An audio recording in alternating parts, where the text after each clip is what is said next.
According to the Justice Department, in May 2023, a Seattle biopharmaceutical company was quietly preparing to sell itself for about $3.2 billion. The terms were not public. A small circle of people knew the price, the buyer, and the timing. One of them sat on the company's own board of directors. His name was Rouzbeh Haghighat, and his legal duty was to protect that secret for the shareholders he served. Prosecutors say he did the opposite. He took what the board put in front of him and turned it into a tip sheet for the people around him. Haghighat, 62, of Massachusetts, held one of the most trusted positions in corporate life. A board director sees deals before the market does. He votes on the future of the company. He sits inside the room where a sale is negotiated before a single word of it reaches the public. In exchange for that access, the law asks one thing of him. Never trade on what you learn behind that boardroom door, and never hand it to anyone who will. Confidential deal information belongs to the company and its shareholders. It does not belong to the people who happen to be in the room when it is discussed. The Justice Department says that in May 2023, Haghighat obtained the confidential details of the proposed acquisition, the plan to buy the Seattle company for roughly $3.2 billion. Not merely the fact that a sale was coming, the actual deal terms. Prosecutors say he learned them through his seat on the board, the exact channel that existed to keep them locked down. The information was handed to him because the company trusted him to help decide its future. Instead of holding it as the law required, prosecutors say he began putting it to work. To understand why deal terms are worth stealing, you have to understand how an acquisition moves a stock. When one company buys another, it almost never pays the current market price. It pays a premium, often 30, 40, sometimes 50% above where the shares were trading, to convince shareholders to sell. Take a purely hypothetical stock sitting at $40 a share. These are made-up numbers, not this deal's prices. The morning a buyout is announced, that stock can jump to 55 or 60 almost instantly because that higher figure is what the buyer has already agreed to pay. Now imagine knowing that jump was coming down to the week.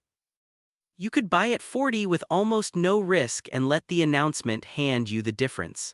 That is what confidential deal terms are worth to someone willing to trade on them. Haghighat did not keep the information to himself. Prosecutors say he fed it to a ring of associates who traded on it, and 3 of them were charged alongside him. Sayed Farbad Sabzevari, 31, of California, Kirsten Pearl, 36, of Puerto Rico, and James Rawberg, 71, of Massachusetts. 4 people, 1 source of information, all of it flowing from a single seat at a single boardroom table. According to the Justice Department, the group's conduct was serious enough to draw not only insider trading charges but 2 separate counts of conspiracy. The government's claim that these were not 4 people who happened to buy the same stock, but a coordinated agreement to trade on a secret that was never theirs to hold. Here is the trouble with trading ahead of a merger. The evidence tends to write itself. When a stock that normally trades quietly suddenly sees a burst of buying in the days before a multi-billion-dollar deal is announced, regulators notice the pattern. They can pull the trading records. They can see exactly which accounts bought in and when, and they can map those accounts back to the people who opened them. A board director who knew the terms, sitting at the center of a cluster of accounts that all bought right before the news, is the kind of pattern investigators have unwound many times before. The timing that made the trades so profitable is the same timing that made them so easy to trace. In December 2025, a jury convicted Haghighat. According to the Justice Department, the verdict covered 1 count of securities fraud, 16 counts of insider trading, and 2 counts of conspiracy. 16 separate counts of insider trading is worth sitting with. That is not one impulsive decision on one afternoon. The count structure describes a sustained pattern, the same confidential information used again and again as the acquisition moved toward its public announcement, trade after trade after trade. Each count is its own alleged act, its own moment where prosecutors say the secret from the boardroom was converted into a position in the market. Together they add up to a case the jury found proven beyond a reasonable doubt. Then came the sentences.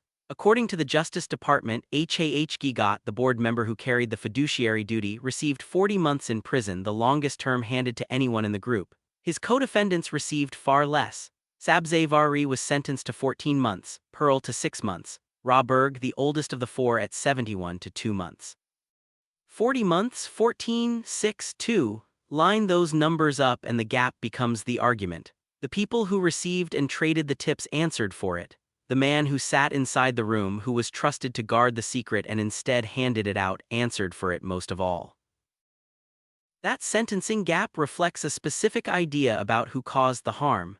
A tippee, the person who receives a tip, breaks the rules by trading on information he had no right to. But the tipper who sat on the board broke something more fundamental. He violated the duty that made the information confidential in the first place.